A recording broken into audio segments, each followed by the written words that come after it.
ये आज का हमारा टॉपिक है फर्मर्स लिटिल थ्योरम। पिछले लेक्चर के अंदर हमने एलर क्राइटेरिया उसकी एप्लीकेशन देखी थी। फर्मर्स लिटिल थ्योरम क्या कहता है, लेट पी बी ए प्राइम, कि एक पी जो है प्राइम नंबर है and P does not divide A, P A को डिवाइड नहीं करता, मतलब पी ए के साथ रिलेटिवली प्राइम है। पी और ए का जीसीडी कितना है, 1 है। देन अगर पी प्राइम नंबर है और पी और ए का जीसीडी 1 है, मतलब पी और ए रिलेटिवली प्राइम है, देन फिर ए की पावर p माइनस 1 कंग्रेंट होगा 1 मॉड p में। ये फर्मर्स लिटिल थ्योरम है, इसको हमने प्रूव करना है कि अगर एक prime number p prime number है और p और a जो है वो रिलेटिवली प्राइम है आपस में, तो हमारे पास ये कंग्रेंस जो है ये ट्रू होनी चाहिए कि a की power p minus 1 always congruent to 1 mod p।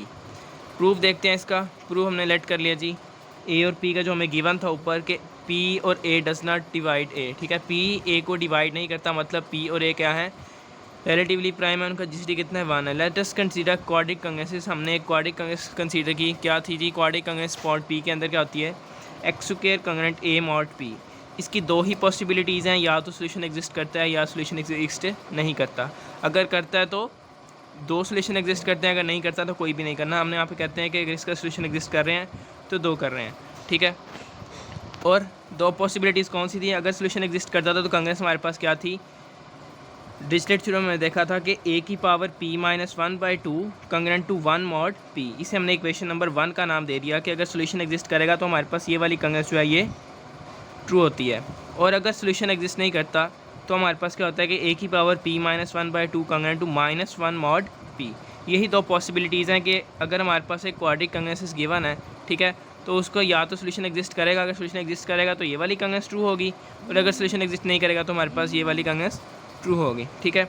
We know that हमने चैप्टर नंबर 2 के अंदर पढ़ा था कंग्रेंसेस के टॉपिक के अंदर कि प्रॉपर्टीज़ थी कंग्रेंसेस के, अगर a congruent to b mod m हो तो हम उसकी पावर्स को जो है वो रेस कर सकते हैं मॉड सेम के अंदर ही, उसी मॉड के अंदर ही। तो हम उसको लिख दिया कि a की पावर n कंग्रेंट b की पावर n मॉड m। ये हमने पिछले चैप्टर नंबर 2 के अंदर इस प्रूफ को देखा था, ठीक है।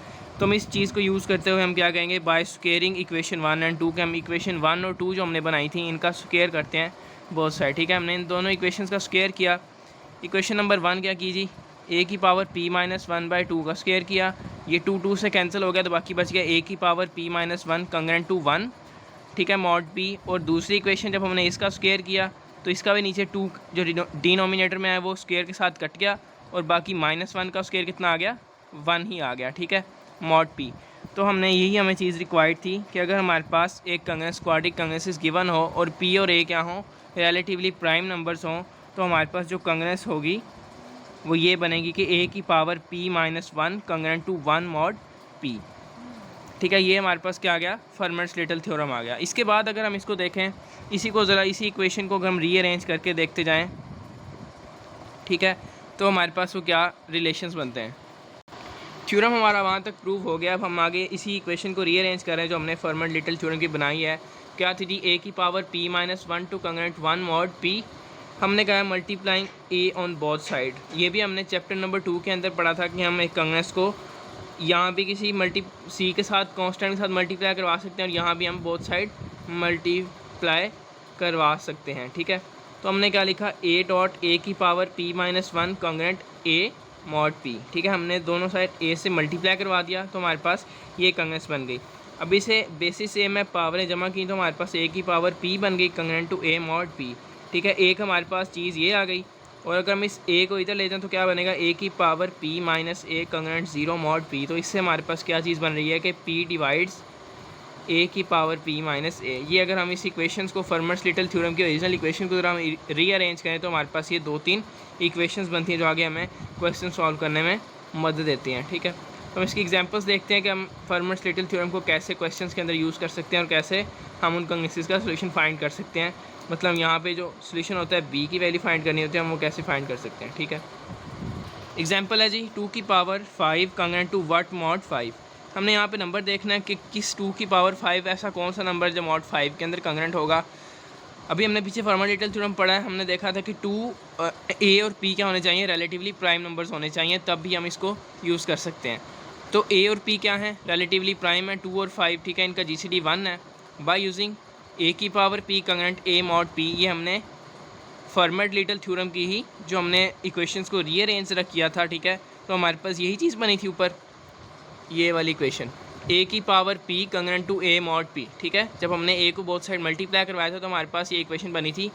तो हमने लिख दिया ए की power p congruent to a mod p हमें गिवन है, तो हम इसकी जगह पे सिर्फ ए की वैल्यूज़ भी हमें यहाँ गिवन है, ए की वैल्यू 2 है, पी की वैल्यू 5 है। तो हम यहाँ पे सिर्फ इस इक्वेशन के अंदर ए और पी की वैल्यू फाइंड करेंगे तो हमारे पास कंग्रेंस का सोल्यूशन आ जाएगा, ठीक है। एक तो ये, उसके बाद अगर हमारे पास थोड़ी सी बड़ी कंग्रेंस हो, जैसे अब 7 की पावर 23 वट मॉड 23 है, ठीक है। हमने यहाँ पे ऐसा नंबर ढूंढना है जो इसके कंग्रेंट हो। 7 और 23 आपस में क्या है, रिलेटिवली प्राइम है, इनके जीसीडी 1 है। वही चीज़ हमने जो पीछे थ्योरम में देखा कि क्या था, ए की power p congruent to a mod p था। अब इसके अंदर हमारे पास ए की वैल्यू कितनी है, 7 है, और पी की वैल्यू कितनी है, 23 है। दोनों प्राइम है और आपस में रिलेटिवली इनका जीसीडी कितना है, 1 है। तो हम इसको यहाँ इस इक्वेशन के अंदर ए और पी की वैल्यूज़ पुट करेंगे तो क्या बनेगा, 7 की पावर 23 कंग्रेंट टू 7 मॉड 23, ठीक है। तो ये था एग्जांपल्स। उसके बाद ये तो हमने यूज़ की, ये वाली इक्वेशन यूज़ कर ली हमने, ए की power p congruent A mod P. अगर हम फर्मेट लिटल थ्योरम की ओरिजिनल इक्वेशन यूज़ करें तो हमारे पास उसका क्या जवाब बनेगा वो भी देखते हैं।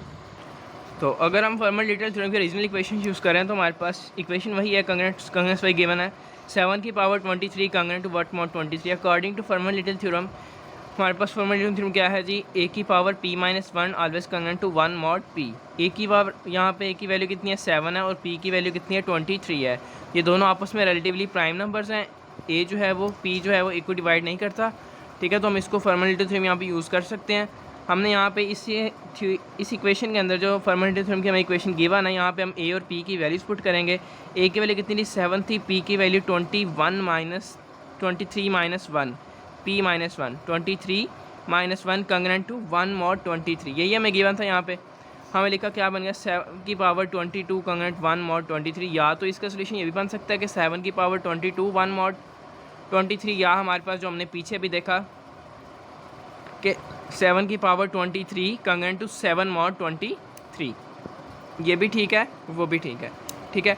ये तो हो गया हमारे पास कि सिंपल हमारे पास अगर कंग्रेंसेस गिवन हो तो हमें कैसे देखते हैं। अगर हमारे पास कोई जनरल फॉर्म में अगर हमारे पास आ गए तो हम उसको कैसे देखते हैं कि इसका सोल्यूशन जो है वो इसके डिविजिबल है या नहीं है। तो उसके लिए एक एग्जांपल है जी, 2 की power p - 2 is divisible by 2p। ये हमने बताना है कि ये जो नंबर है 2 की पावर p - 2 क्या ये इससे डिविजिबल है या नहीं, ये नंबर इसको डिवाइड करता है या नहीं करता, ये हमने देखना है। वी नो दैट हमें पता होना चाहिए कि ए की वैल्यू हमें कंग्रेस के अंदर से जो हमें गिवन है वैल्यूज़, वहाँ से हमें ए और पी की वैल्यूज़ फाइंड करना आती हों कि ए की वैल्यू क्या है और पी की वैल्यू क्या है। ए की वैल्यू क्या है जी, 2 गिवन है यहाँ पे, और पी क्या है, एक प्राइम नंबर है, एक ऑड प्राइम है, ठीक है। एक 2 क्या है, एक इवन प्राइम है, पी हमारे पास क्या है, एक ऑड प्राइम है। इवन और ऑड का जीसीडी कितना होगा, 1 होगा, ठीक है। तो 2 और पी का जीसीडी कितना आ गया, 1 आ गया। According to Fermat little theorem हमने ये वाली चीज़ फर्मेट लिटल थ्योरम की जो हमने ये रीअरेंज करके इक्वेशन बनाई थी इसको यूज़ कर रहे हैं, ए की power p congruent A mod P. अब ए की वैल्यू कितनी है, 2 है, हमने लिखा 2 की power p congruent 2 mod P. अब इसको हम लिख सकते हैं कि ये p डिवाइड्स 2 की पावर p - 2, ये मैंने लिख दिया कि p डिवाइड्स 2 की पावर p - 2। इस कंग्रेंस को देखते हुए हमने ये चीज़ लिख दी, ठीक है।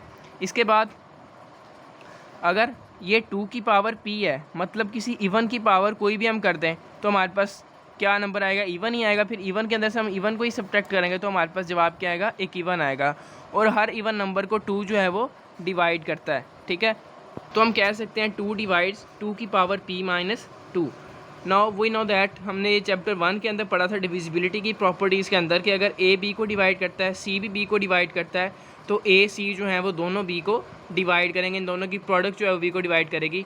तो हम इस इक्वेशन को ये देखते हुए कि 2 जो है वो 2 की पावर p - 2 को डिवाइड करता है और p जो है वो भी 2 की पावर p - 2 को डिवाइड करता है, तो हम लिख सकते हैं 2p जो है वो भी 2 की पावर p - 2 को डिवाइड करता है। यही चीज़ हमने प्रूव करनी थी, बतानी थी कि 2 की पावर p - 2 डिविजिबल है या नहीं है इस 2p से। तो हम इसको बता सकते हैं कि 2 की power p - 2 is divisible by 2p।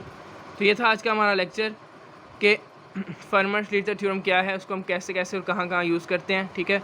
ये इंपॉर्टेंट थ्योरम है। इसके बाद हम नेक्स्ट पढ़ेंगे एलर्स फाई फंक्शन।